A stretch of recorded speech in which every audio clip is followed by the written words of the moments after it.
Hi, I'm John Green. This is Crash Course U.S. History, and today we're going to talk about July 4th, which in the United States is known as Independence Day. This is the day that Americans celebrate our independence from Great Britain by doing what we do best: blowing stuff up, offering significant discounts on mattresses, driving long distances for uncomfortable family interactions, and eating a lot of grilled meat.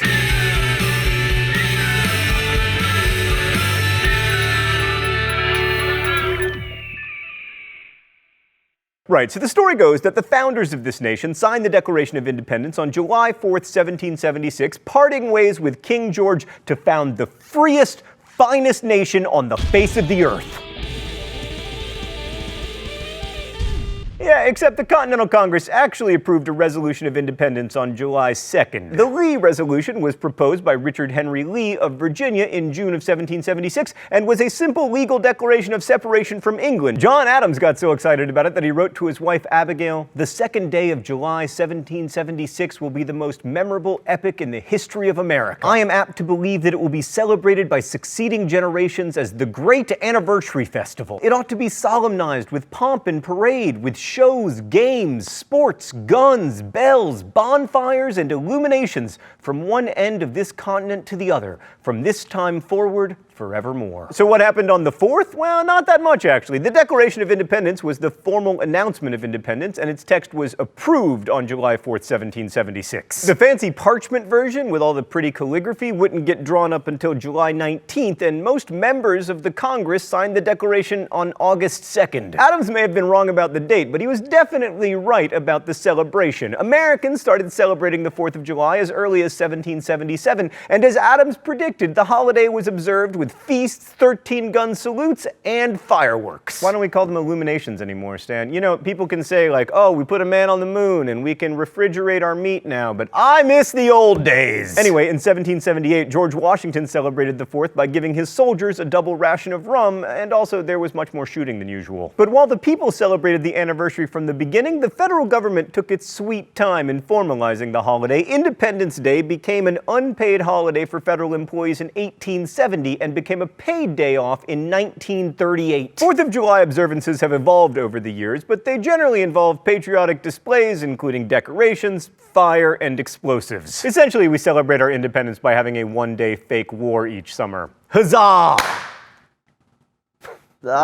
Freedom tinnitus. Early observances were marked by huge bonfires, but the litigious nature of modern American society has greatly reduced the number of bonfires. However, we still have a lot of fireworks on the 4th of July. Many cities and towns across the country sponsor fireworks displays on the 4th. New York's fireworks display is the largest in the nation. Despite the grandeur of these officially sanctioned displays, many individuals across the nation feel the need to blow stuff up on their own in their yards because, you know, they have all of their fingers, and that seems like too many. Many states have restricted the sale and personal use of fireworks, freedom haters, but would-be patriots find their way to marginal neighborhoods every year to buy fireworks out of the backs of vans. In my neighborhood, these personal pyrotechnic celebrations start in about mid-May and continue well into August, causing my dog to have a very stressful summer. John Adams' prediction about gunfire holds true as well. On most military bases, 50 gunshots, one for each state, are fired at noon on July 4th as a salute to the Union. And in Stan's neighborhood, where you go to buy the fireworks out of the backs of vans, celebratory gunfire is common throughout the year. Here is an actual bullet hole in Stan's actual window. Stan, can we get the Libertage again?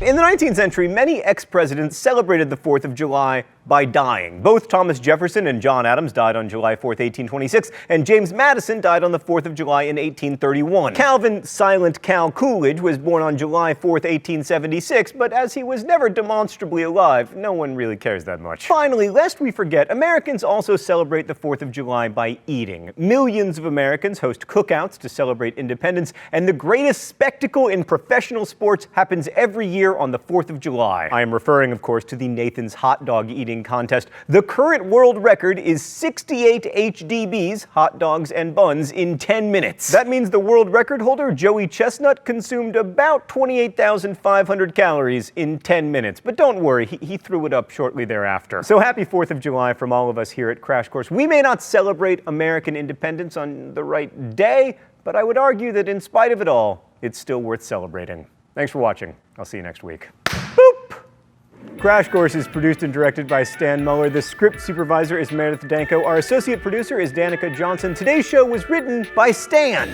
And our graphics team is Thought Cafe. Every week there's a new caption for the Libertage. If you'd like to suggest one, you can do so in comments, where you can also ask questions about today's video that will be answered by our team of historians. Thank you for watching Crash Course, and as we say in my hometown, don't forget to be awesome.